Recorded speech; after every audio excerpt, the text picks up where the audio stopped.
열왕기상 12장 25절부터 마지막 절까지 33절까지 보십니다. 찾으셨으면 같이 보시겠습니다. 여로보암이 에브라임 산지에 세겜을 건축하고 거기서 살며 또 거기서 나가서 분위엘을 건축하고 그의 마음이 스스로 이르기를 나라가 이제 다윗의 집으로 돌아가리로다. 만일 이 백성이 예루살렘에 있는 여호와의 성전에 제사를 드리고자 하여 올라가면 이 백성의 마음이 유다 왕된 그들의 주 르호보암에게로 돌아가서 나를 죽이고 유다 왕 르호보암에게로 돌아가리로다 하고 이에 계획하고 두 금송아지를 만들고 무리에게 말하기를 너희가 다시는 예루살렘에 올라갈 것이 없도다. 이스라엘아, 이는 너희를 애굽 땅에서 인도하여 올린 너희의 신들이라 하고 하나는 베델에 두고 하나는 단에 둔지라. 이 일이 죄가 되었으니 이는 백성들이 단까지 가서 그 하나에게 경배합니다. 그가 또 산당을 짓고 레위 자손 아닌 보통 백성으로 제사장을 삼고 8째 달 곧 그 달 15째 날로 절기를 정하여 유다의 절기와 비슷하게 하고 제단에 올라가되 베델에서 그와 같이 하여 그가 만든 송아지에게 제사를 드렸으며 그가 지은 산당의 제사장을 베델에게서 세웠더라. 그가 자기의 마음대로 정한 달 곧 18째 달 15째 날로 이스라엘 자손을 위하여 절기를 정하고 베델에 쌓은 제단에 올라가서 분향하였더라. 아멘. 사람이 권력이 갖게 되면 그 권력을 유지하기 위해서 백성들의 마음을 어떻게 유혹할까라고 하는 것을 생각하는 그 지도자들입니다. 그거는 뭐 예전이나 동서고금이나 막론하고 언제든지 그렇습니다. 큰 권력이나 작은 권력이나 마찬가지예요. 리더가 되는 것은 그걸 어떻게 유지하기 위해서 별 방법을 다 사용하게 되죠. 그렇기 때문에 그런 것들이 쥐어지게 되잖아요. 그렇게 되면 탈선하게 되는 거예요. 우리가 권력을 유지하기 위해서 그 권력이 손에 쥐어지게 되고 물질이 재물이 쥐어지게 되고 명예가 쥐어지게 되잖아요. 그렇게 되면 결국은 탈선을 하는 거예요. 그것이 성경 전체의 기록입니다. 다. 우리가 이제 솔로몬도 보았지만은 기도 많이 했죠. 하나님께 제사도 드리고 그리고 성전도 지어 복원하고. 그런데 그런 것들이 결국은 뭐예요? 자기의 권력을 갖다가 유지하기 위해서 하는 방법이었거든요. 결국은 하나님이 솔로몬을 보실 때 악했다라고 하는 거예요. 그래서 버리신 거죠. 나라가 결국은 이제 둘로 갈라지게 되지 않습니까? 자, 11장에 이렇게 보시면은 11장에 보시면 솔로몬이 죽어요. 41절에 솔로몬이 죽습니다. 그 다음에 12장에 접어들면서 르호보암이 세겜에 갔으나 솔로몬의 아들 르호보암이 세겜 북쪽으로 올라간 것이죠. 올라가서 거기에 이제 이스라엘 백성들의 마음을 갖다가 이제 빼앗고자 그랬는데 결국 백성들은 돌아선 거죠. 자기 아버지 솔로몬의 그런 행태 때문에 돌아섰어요. 그래서 그들은 누구를 데려오느냐? 애국으로 피신 갔던 여로보암을 데리고 와가지고 왕을 하려고 해요. 여로보암이 이제 르호보암에게 얘기를 하죠.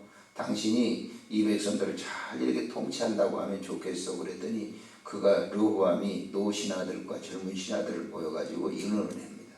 근데 노신아들의 얘기를 안 듣죠. 그래서 젊은 신하들의 얘기를 들으니까 여로보암이라고 하는 사람이 10지파를 데리고 북이스라엘을 만들어요. 오늘 이 25절에 보니까 그가 이제 왕위에 딱 올라섰습니다. 올라서고 난 다음에 여기 보세요. 26절에 보니까 그의 마음이 스스로 이르기를 그랬어요. 그의 마음. 누구의 마음이에요? 여로보암의 마음이 스스로 자기가 이르기를 이제 다윗의 집으로 백성들이 돌아갈까 염려스럽다. 그래가지고 뭐를 하는 거예요?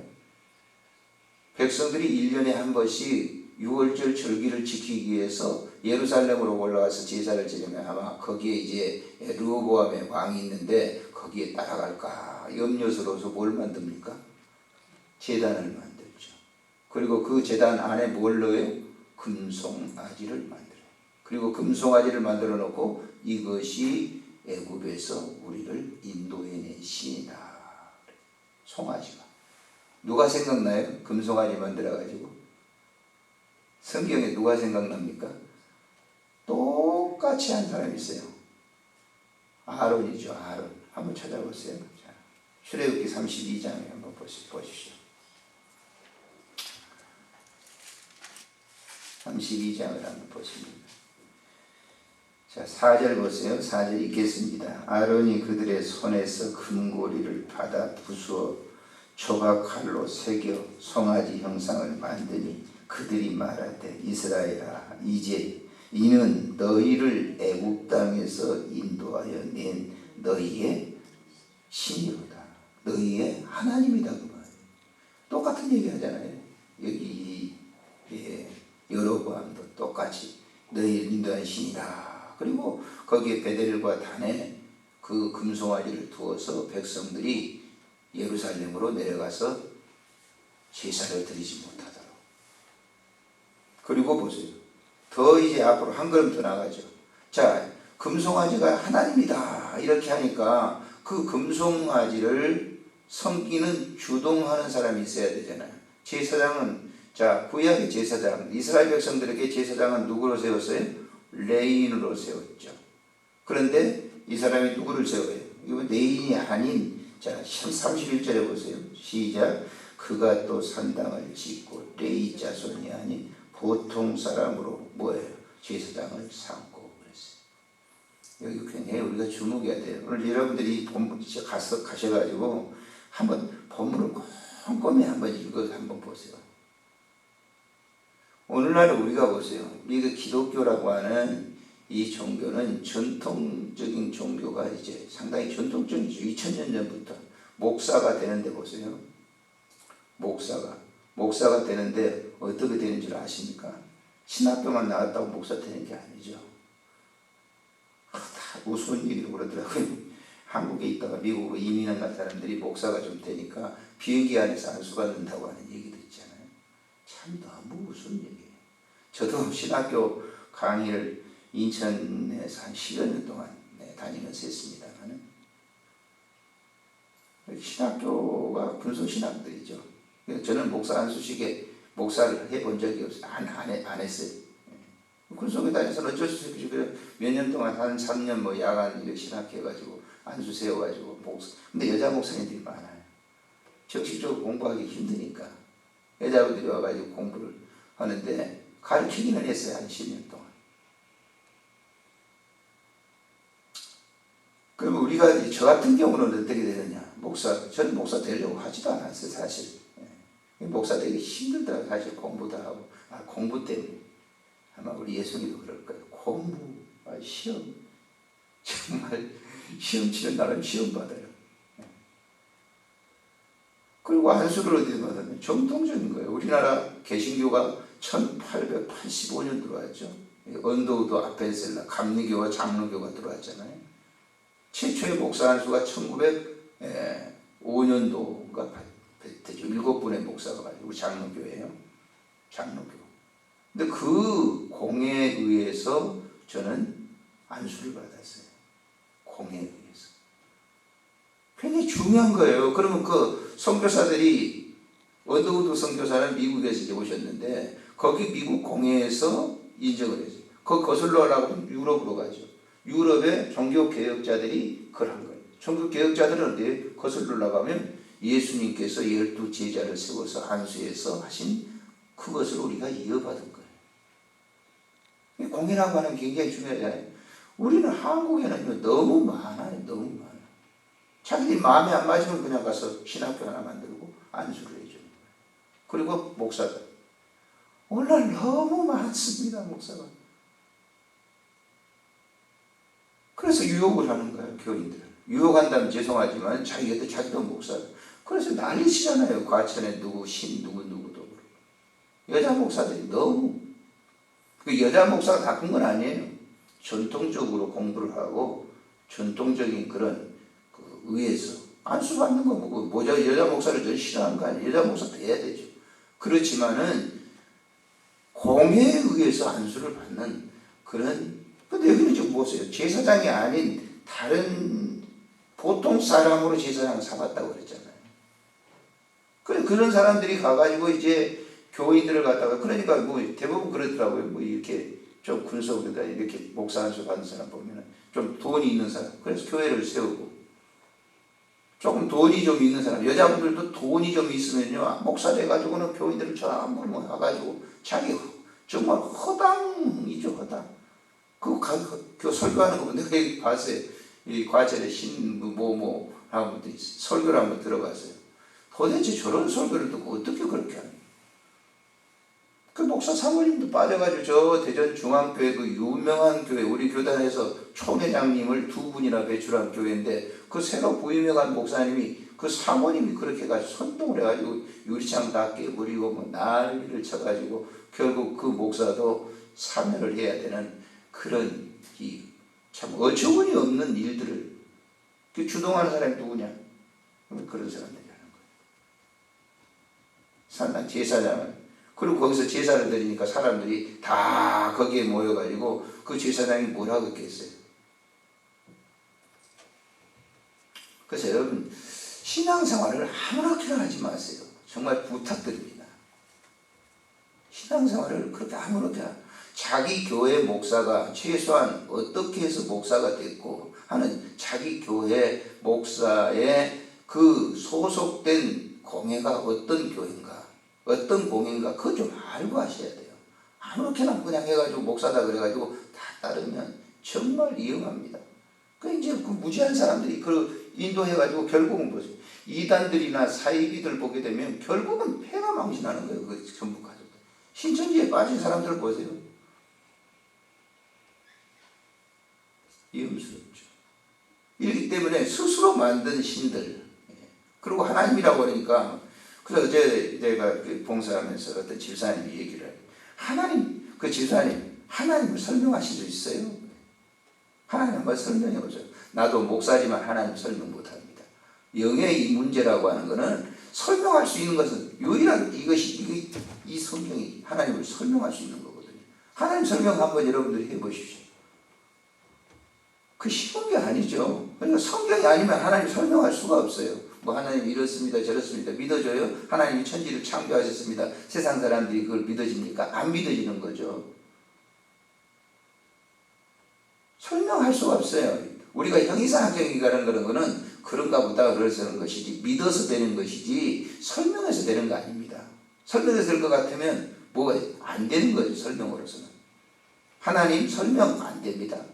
그래서 요한복음을 여러분 보세요. 요한복음은 그걸 복잡한 것처럼 보이지만은 요한복음을 전체 전부 이 원어로 된 것, 그 핵심적인 게 뭐냐면은 요한복음 한마디로 예수는 나는 나다, 나는 하나님이야 라고 하는 말이에요. 나는 나예요. 아무리 사람들이 뭐 해도 하나님 자신이에요. 예수 그리스도가 십자가에 돌아가셨다. 사람들은 잘 안 하죠. 근데 그걸 내가 믿는 거예요. 믿는 거. 주님이 나의 죄를 위해서 십자가에 돌아가셨다. 근데 그걸 갖다 이론으로 설명하면 여러분 되겠습니까? 설명이 안 되는 거죠. 그게 믿어서 믿어지는 거죠. 그 믿음은 뭐예요? 우리가 믿습니까? 믿음은 하나님이 우리에게 준 선물이에요. 믿어지니까 신기한 거예요.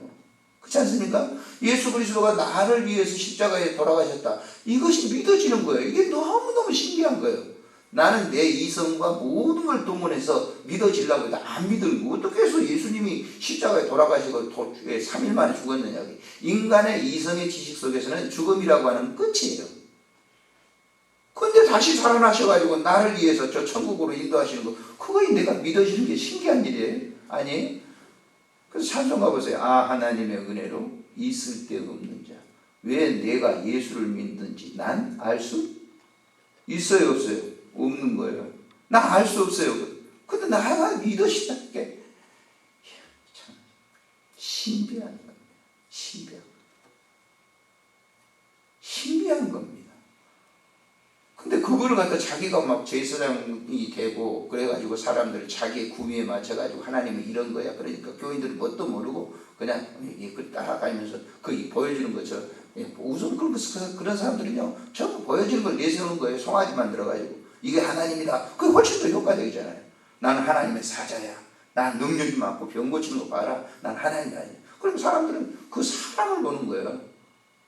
여러분 교회 다니면서 목사 보지 마세요. 목사 보고 믿지 마세요. 황당한 일이 생깁니다. 목사는 여러분 잠시 동안 복덕방 주인이라 생각하면 돼요. 중개하는 복덕방 주인이에요. 예수 중개하는 복덕방 주인이에요. 그럼 여러분 복덕방에서 집을 갖다가 산다든지 전세한다든지 하면 어떻게 해야 됩니까? 어떻게 하셔요? 복덕방 주인이 그 집에 들어가 삽니까? 아니에요. 저 소개만 딱 해주면 끝나는 거예요. 본인이 가서 사는 거예요. 여러분들에게 이 목사도 예수 소개해주고 그걸 끝나야 되는 거예요. 끝까지 내 이름이 남고 그러면 안 되는 거예요. 한 가지 죄송한 일이지만 황당한 일이지만은 지금도 서울에 있는 그 이렇게 한강에 바로 그 건너편에 큰 교회가 있어요. 유명한 목사님이셨죠.